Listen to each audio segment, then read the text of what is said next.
Je tombe la veste.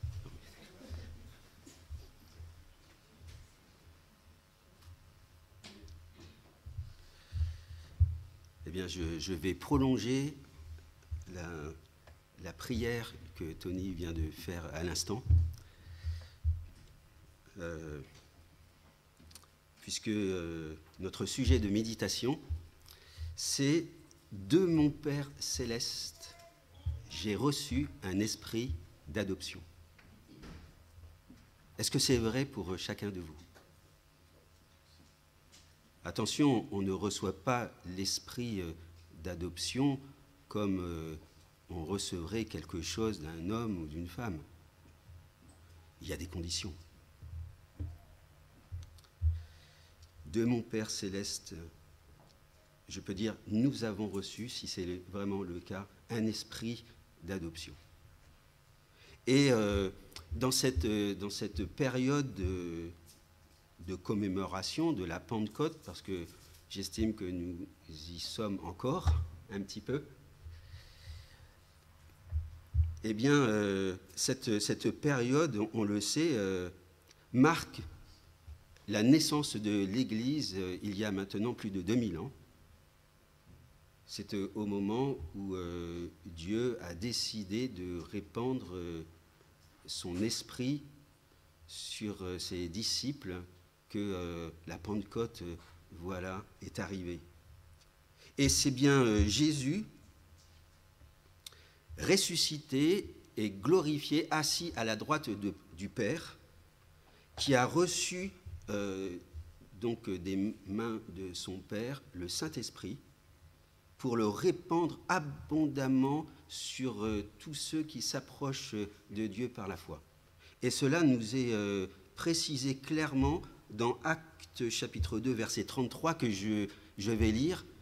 On aura l'occasion juste après de lire deux textes fondamentaux ensemble. Mais Actes 2, 33 nous dit ceci: « Élevé par la droite de Dieu », et il s'agit de Jésus-Christ, il a reçu du Père le Saint-Esprit qui avait été promis, et il l'a répandu comme vous le voyez et l'entendez. C'est fondamental ce verset. Et cette œuvre, chers amis, continue encore aujourd'hui, où Dieu, oui, continue de sauver et répandre son esprit sur tous ceux qui s'approchent de Dieu le Père par la foi et du Seigneur Jésus-Christ, dans la repentance et dans la foi. Quel privilège, je ne sais pas si on en a vraiment conscient, si c'est le cas, d'avoir reçu de Dieu, reçu de Jésus-Christ, son Esprit Saint, pour devenir, nous dit la parole de Dieu, comme on va le lire dans quelques secondes, des enfants d'adoption, parce que nous avons reçu un esprit d'adoption. Et c'est ça notre privilège, parce que cet esprit a cette spécificité-là d'être un esprit d'adoption.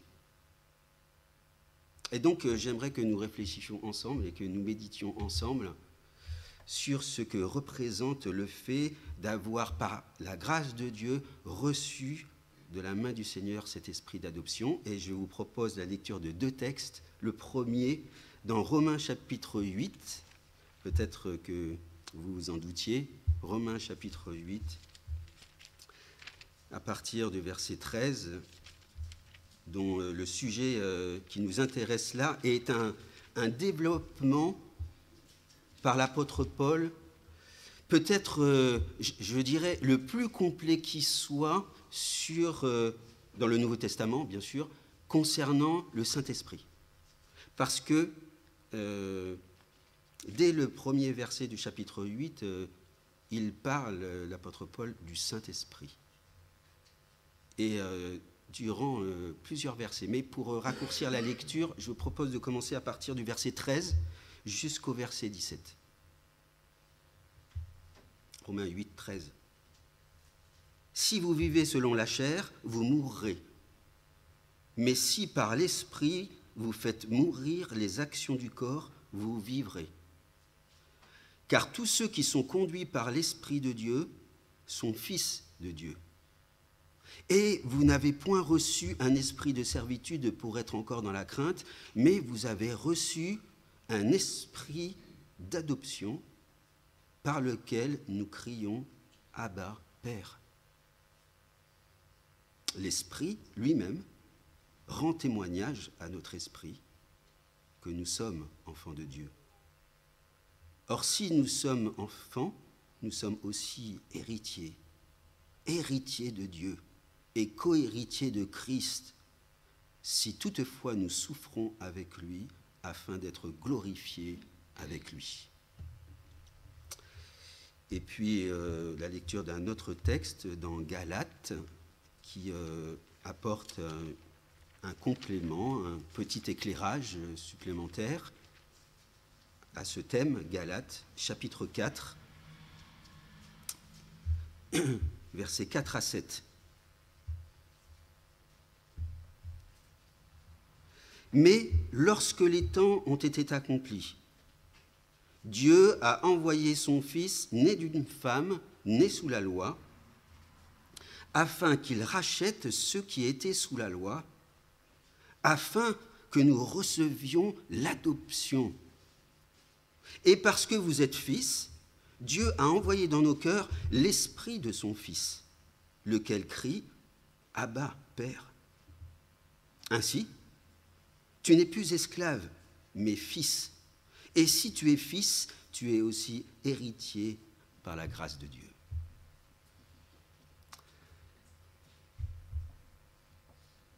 Les disciples, au temps où Jésus était encore avec eux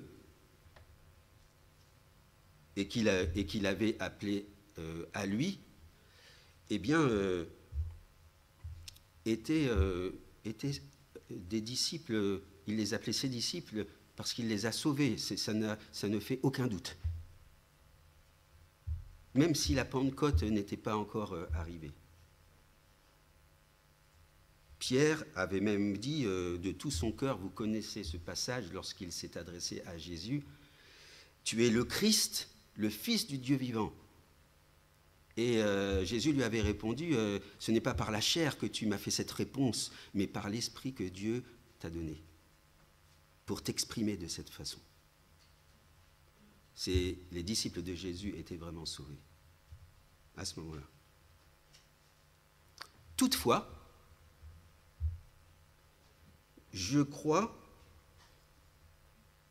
qu'ils ont véritablement été conscients que Dieu était aussi leur Père que plus tard. Pas tout de suite.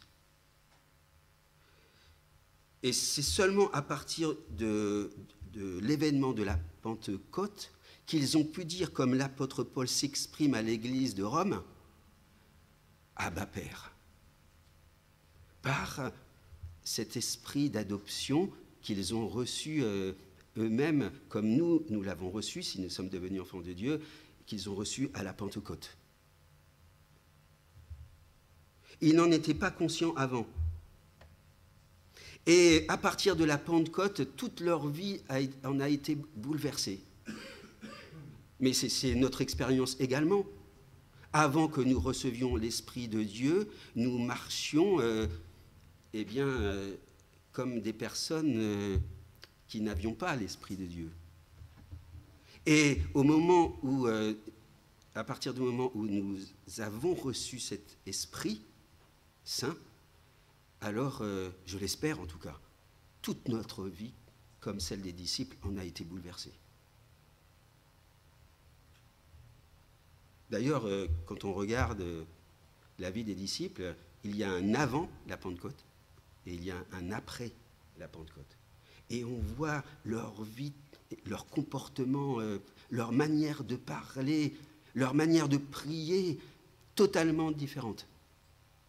Parce qu'ils étaient, à partir de ce moment-là, conduits par l'Esprit de Dieu Et le passage nous dit, si nous sommes conduits par l'Esprit de Dieu, alors nous vivrons par l'Esprit de Dieu.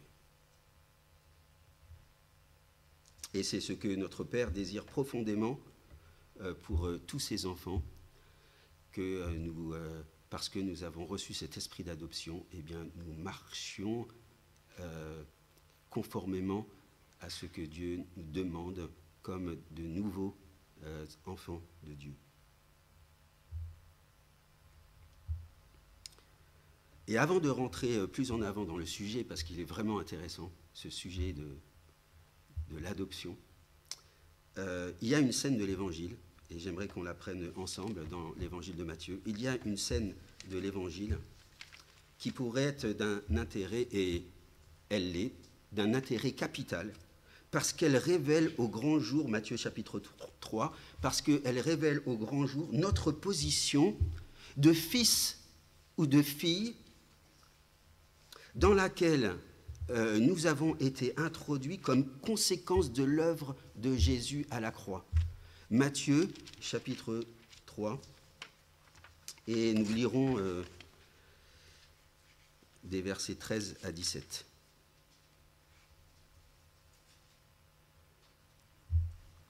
Alors Jésus vint de la Galilée au Jourdain vers Jean pour être baptisé par lui. Mais Jean s'y opposait en disant, « C'est moi qui ai besoin d'être baptisé par toi, et tu viens à moi ?» Jésus lui répondit, « Laisse faire maintenant, car il est convenable que nous accomplissions ainsi tout ce qui est juste. » Et Jean ne lui résista plus. Dès que Jésus eut été baptisé, il sortit de l'eau. Et voici, les cieux s'ouvrirent, et il vit l'Esprit de Dieu descendre comme une colombe et venir sur lui. Ah tiens, ça me fait penser à la Pentecôte, ça.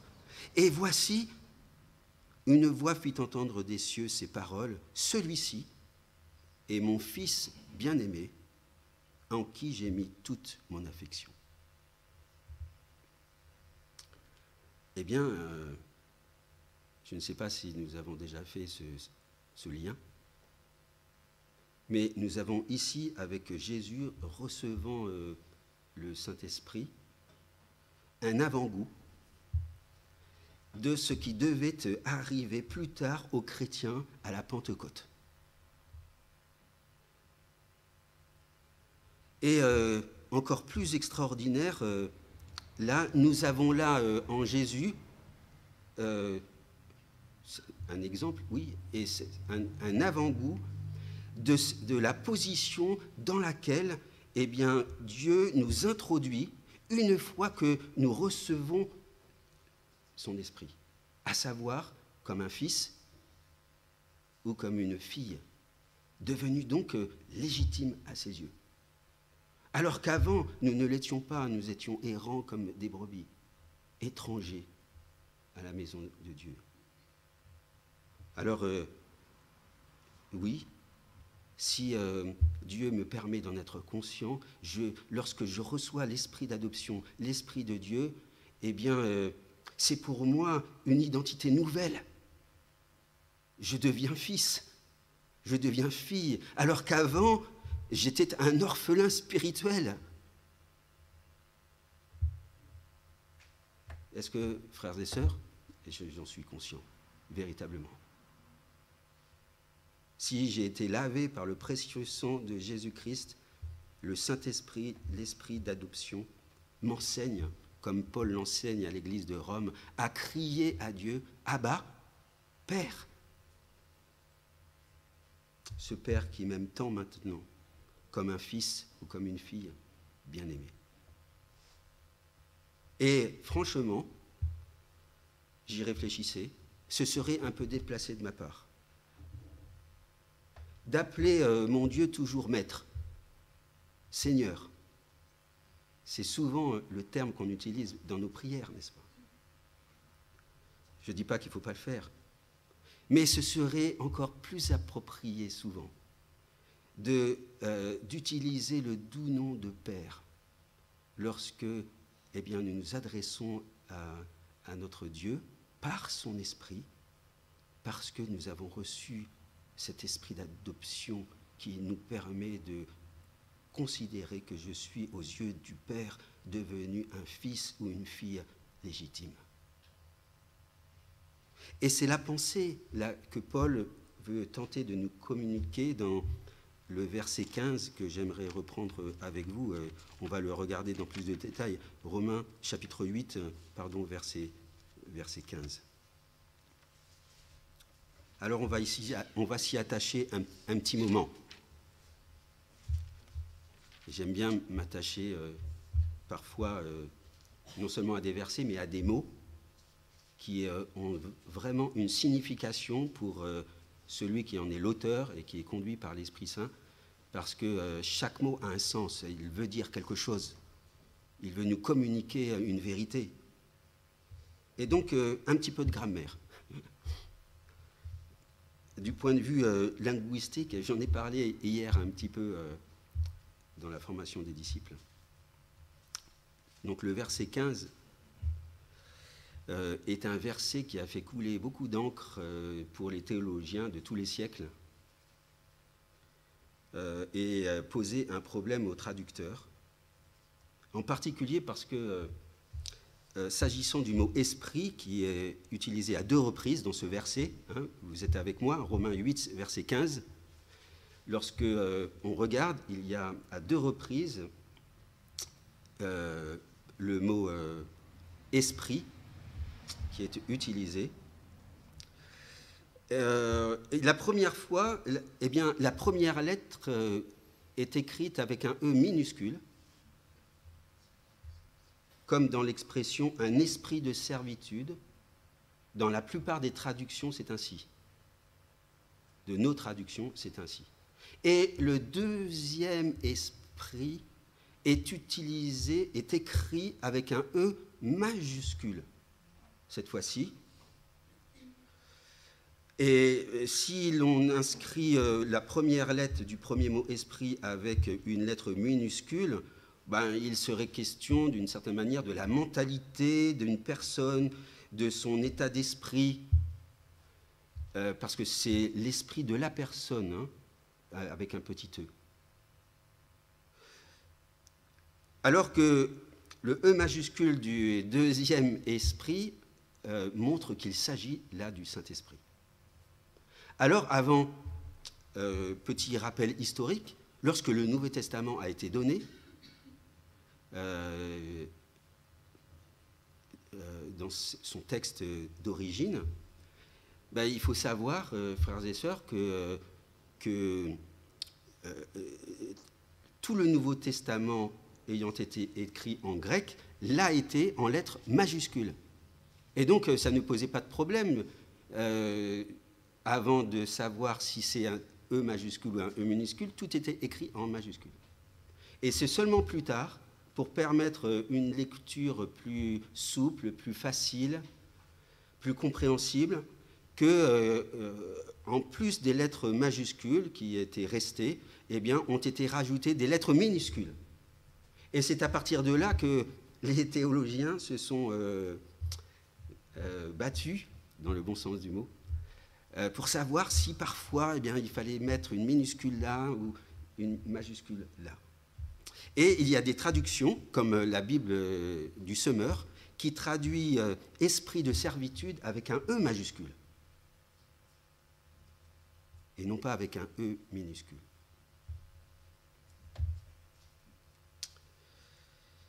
Personnellement, et cela n'engage que moi, mais je vous partage ma pensée, je ne me range pas du côté de la traduction la plus répandue qui consiste à écrire « esprit de servitude » avec un « E » minuscule. Parce que tout simplement, dans les 2 cas, si on analyse le verset, vous pouvez le regarder en même temps que moi, il est question là de recevoir un esprit. Vous n'avez point reçu un esprit de servitude. De recevoir un esprit, ce qui laisse entrevoir, et au vu du contexte de tout le chapitre, et le contexte est important, certaines personnes vont s'en rappeler, qu'il s'agit bien du Saint-Esprit. Et non de l'esprit de l'homme qui ne vient dans le texte qu'au verset 16, où il est question, le Saint-Esprit lui-même rend témoignage à notre esprit. Et là, l'apôtre Paul précise l'article « notre esprit », et en grec, c'est très précis, pour dire que là, lorsque Paul parle de l'esprit, c'est avec un petit « e », parce que c'est le nôtre. Que nous sommes enfants de Dieu, nous dit le verset 16. Alors ça a une importance dans l'interprétation. C'est pour ça que je vous en parle. Pour notre compréhension. Et je vais essayer de détailler ça. La comparaison de l'apôtre Paul est logique lorsqu'il parle d'un esprit avec un grand E de servitude et un esprit d'adoption. Il dit, vous n'avez pas reçu ces négations, cet esprit-là, le Saint-Esprit, comme un esprit de servitude.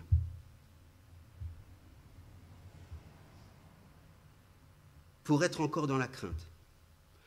Et il leur dit ça parce qu'il y a tout un contexte historique, peut-être on ne connaît pas vraiment aujourd'hui. À cette époque, où les relations entre esclaves et maîtres, employés et patrons, adorateurs et divinités, étaient plutôt des rapports de force,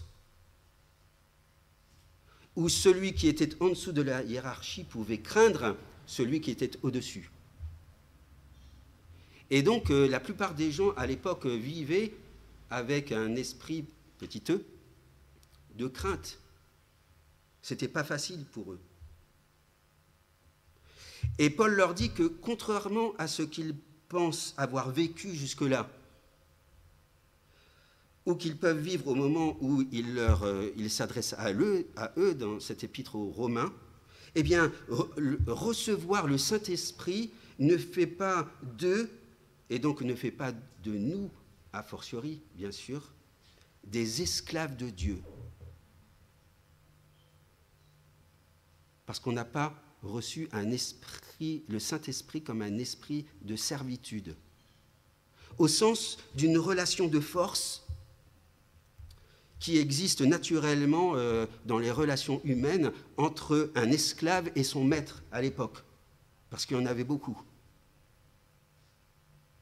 Alors c'est vrai que dans un certain sens, quand on y réfléchit, eh bien, nous sommes devenus en Jésus-Christ des esclaves de Dieu, parce que nous sommes serviteurs de Dieu, mais pris dans le bon sens, c'est-à-dire dans le sens d'humble serviteur. Ici, ce n'est pas le cas, parce qu'il compare la position de crainte d'un esclave avec la position de fils qui, lui, n'a plus de crainte à avoir. Paul en rajoute aussi, là, en disant vous n'avez pas reçu un esprit de servitude pour être encore dans la crainte. Ça veut dire qu'ils ne le sont, ils l'étaient jusqu'à maintenant. Pas par le Saint-Esprit, mais dans leurs relations humaines. Et là, lorsqu'il leur dit « Vous n'avez pas reçu le Saint-Esprit comme un esprit de servitude », il leur dit « Eh bien, il ne s'agit plus pour vous d'avoir cette peur, la peur de la sanction de Dieu si vous faites mal, la peur de la punition, la peur des violences qu'un maître sans scrupule peut asséner à ses esclaves, et comme peut-être jusqu'à maintenant vous le vivez. » Paul pense peut-être aussi, et là j'extrapole, mais j'essaye de me mettre dans sa pensée, à la peur d'être un laissé pour compte, d'être abandonné, rejeté. Et c'était le cas pour beaucoup de gens à l'époque, dans leurs relations, même dans la famille. Paul pensait peut-être aussi à la crainte de l'incompréhension, de l'indifférence du maître. son mépris, son désintérêt. Tout cela, les gens à l'époque le vivaient. Et ça produisait dans leur cœur un esprit avec un petit e de crainte. Non. L'apôtre Paul nous dit ici que nous n'avons plus à crainte de cette façon. Et c'est vrai pour nous. En recevant le Saint-Esprit, d'être, comme peut-être ces gens pouvaient le penser encore, la victime de la violence divine. Pas du tout. Dieu n'est pas un tel maître. Et l'apôtre Paul nous dit ailleurs, dans Romains chapitre 5, verset 1, « Étant donc justifiés par la foi, vous avez désormais la paix avec Dieu. » Plus de violence, plus de rapport de force lorsque je deviens un enfant de Dieu. Mais la paix avec Dieu, la paix de Dieu. La crainte d'être rejeté, abandonné, plus jamais. Car rien de rien, nous dit Romains chapitre 8, verset 38, le même chapitre, ne nous séparera de l'amour de notre Dieu en Jésus-Christ. Tout se tient. Et donc il leur dit, vous n'avez pas reçu cet esprit de crainte, parce que dans leur pensée, c'était un peu ça. Non, non, il leur dit, maintenant, cet esprit-là, c'est un esprit d'adoption. Ça change tout dans nos relations avec Dieu, notre Père, et notre Seigneur Jésus-Christ. Et c'est ainsi que je peux m'adresser à lui en disant « Abba Père ». Et le mot, je vous épargne la prononciation en grec, le mot veut dire adoption, placé comme fils. C'est-à-dire, c'est une action volontaire de Dieu de choisir son enfant et de l'établir comme fils, comme fille de Dieu, désormais. Et qu'ainsi, il n'a plus de crainte à avoir dans sa relation, libéré qu'il est, mais qu'il vive désormais dans une relation filiale avec son Père céleste.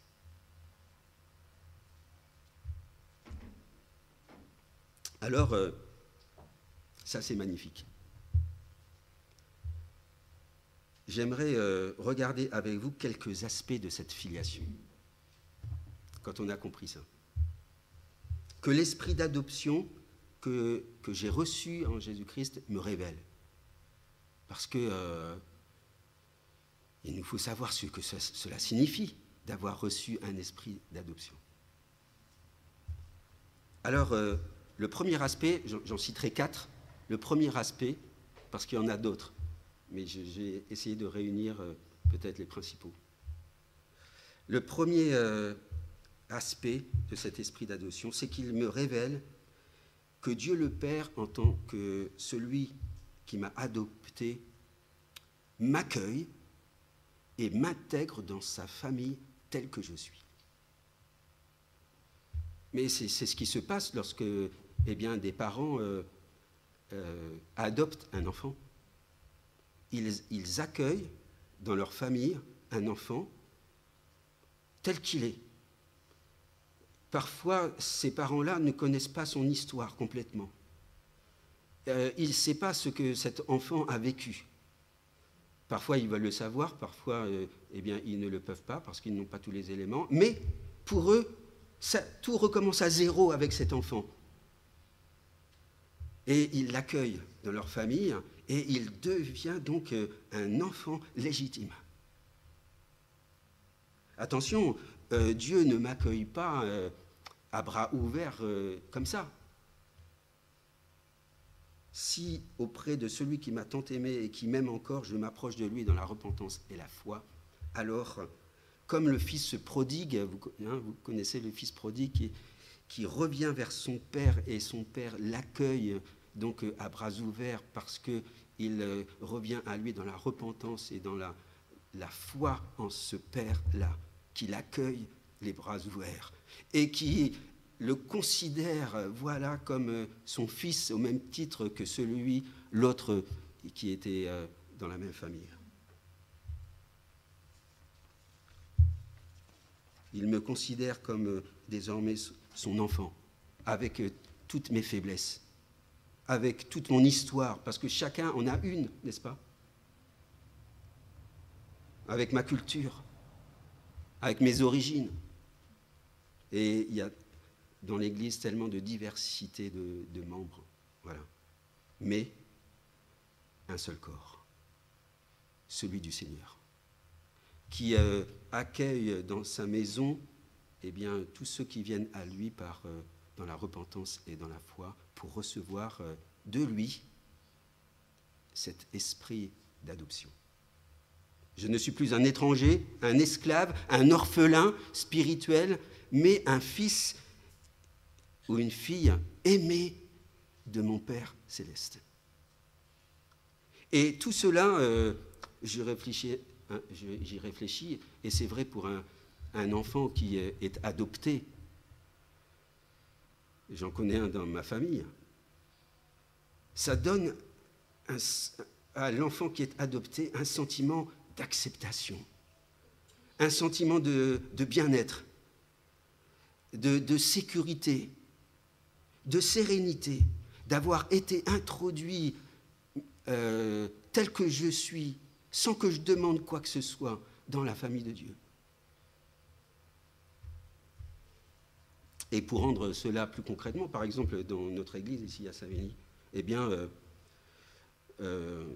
y a cette notion de membre officiel, déclaré, que l'on accueille officiellement après que cette personne ait témoigné devant tous de son appartenance à Christ et de son désir de servir le Seigneur et les autres dans l'église locale, donc qui désormais l'accueille.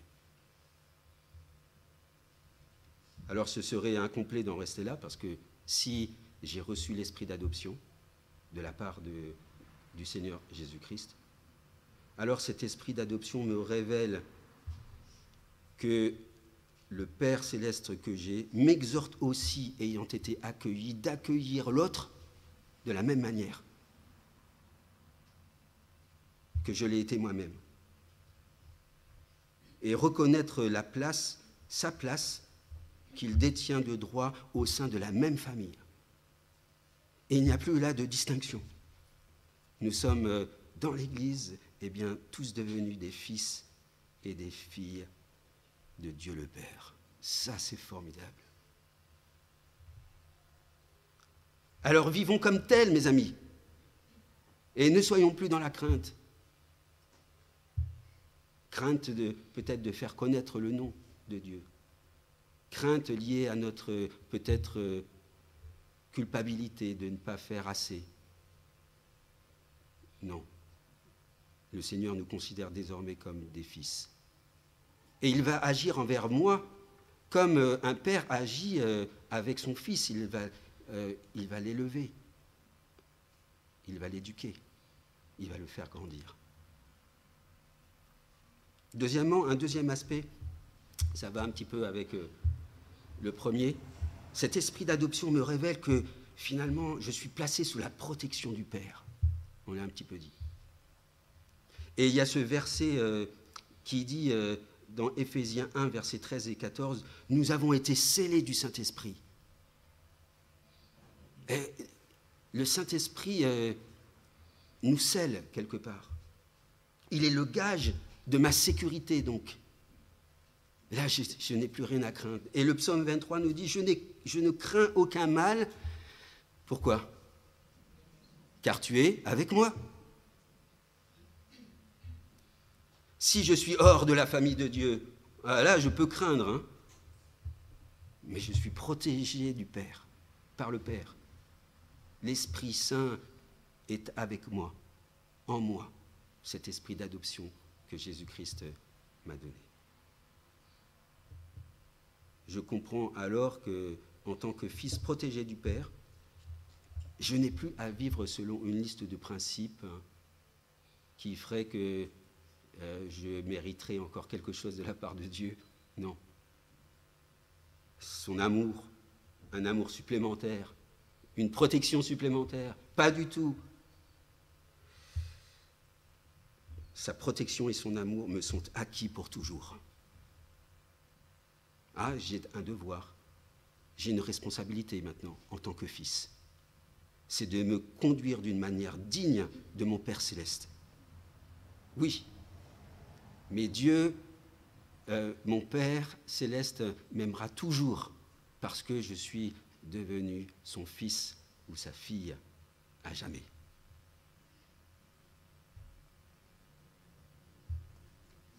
Une telle relation consciemment vécue, et j'espère que nous pouvons vivre cette relation réellement avec notre Père céleste, me fera inéluctablement porter du fruit pour lui.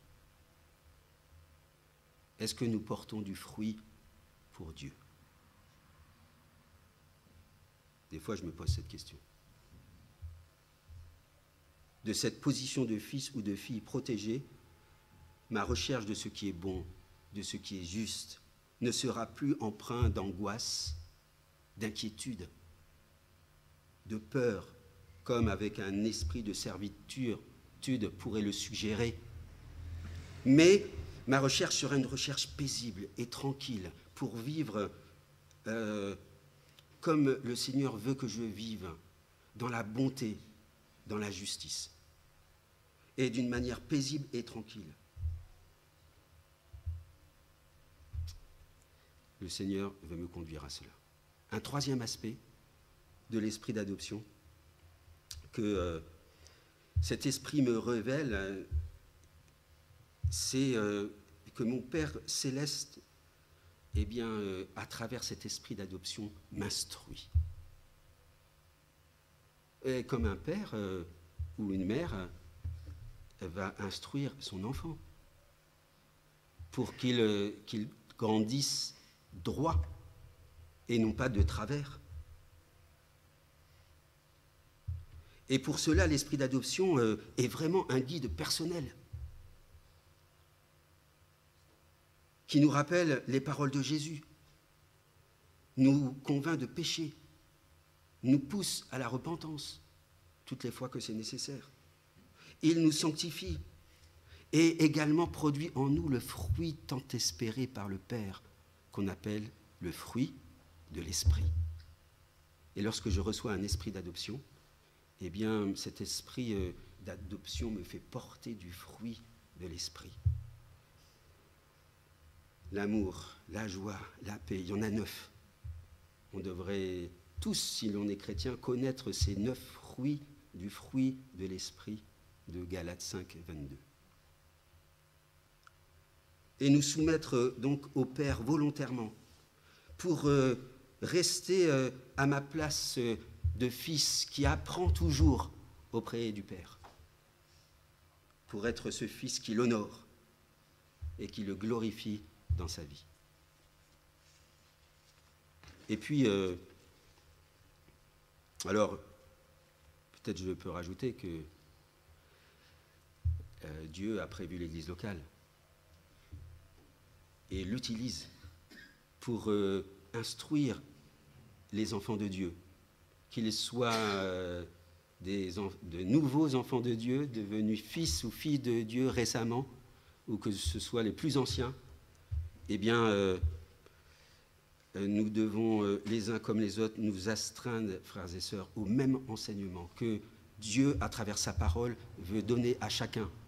Et ça passe effectivement par la communion que nous pouvons avoir dans nos prières en commun, dans l'instruction biblique qui est donnée toutes les semaines, de manière à ce que nous puissions, en tant que fils, filles, honorer notre Père céleste et vivre comme ce que nous sommes devenus en lui, de vrais fils, de vraies filles, qui lui obéissent, qui se soumettent à lui, à sa parole, pour que le Père céleste puisse nous agréer. Et puis enfin, un quatrième, l'esprit d'adoption qui m'a été donné, et ça transparaît sur ce texte de Romains chapitre 8 que nous venons de lire, m'apprend aussi que le Père m'a fait héritier et co-héritier de Christ. Pouf, alors là,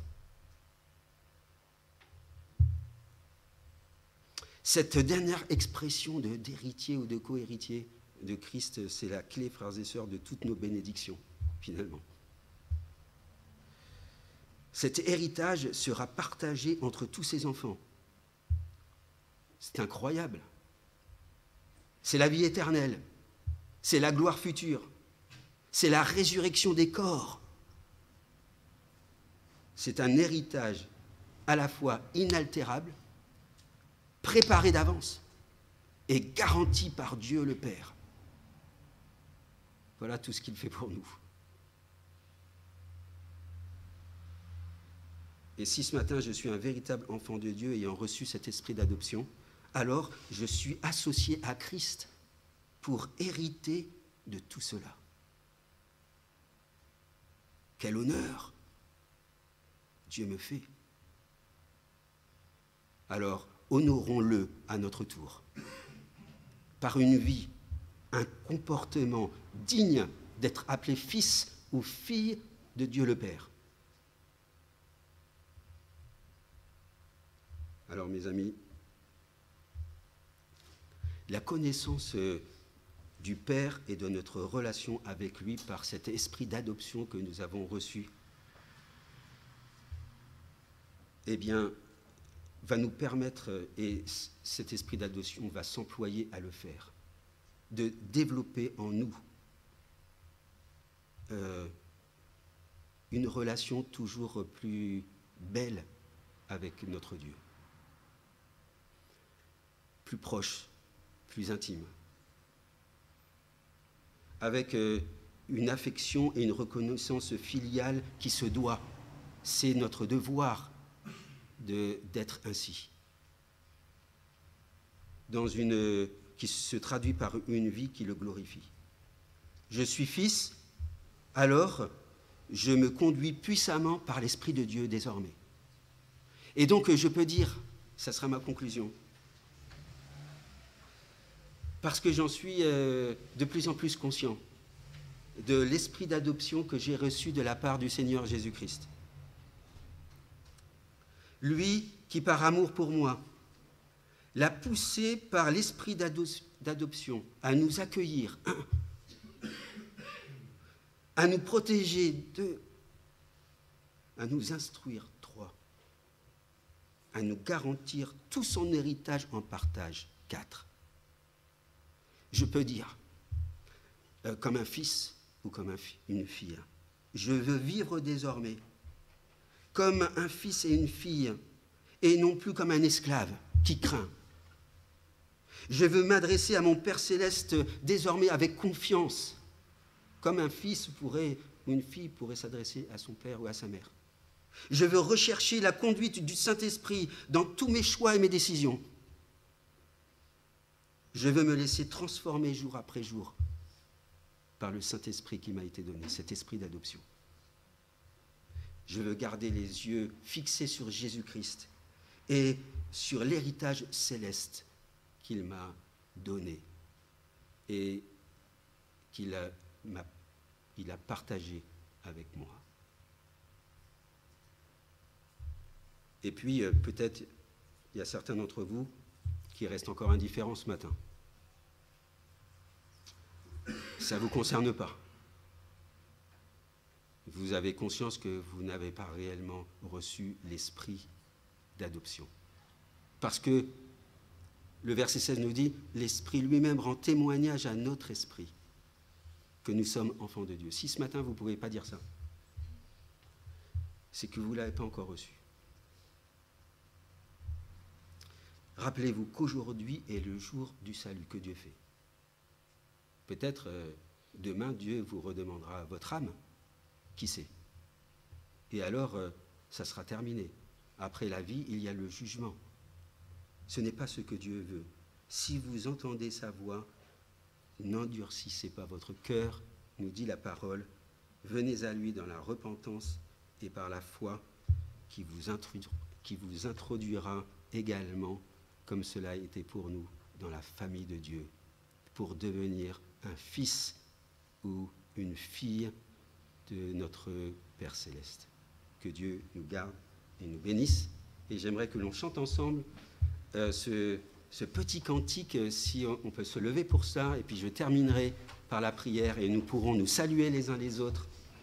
Tendre Père, c'est le 265 sur le J'aime l'Éternel, ou le 54 sur Chanter à l'Éternel.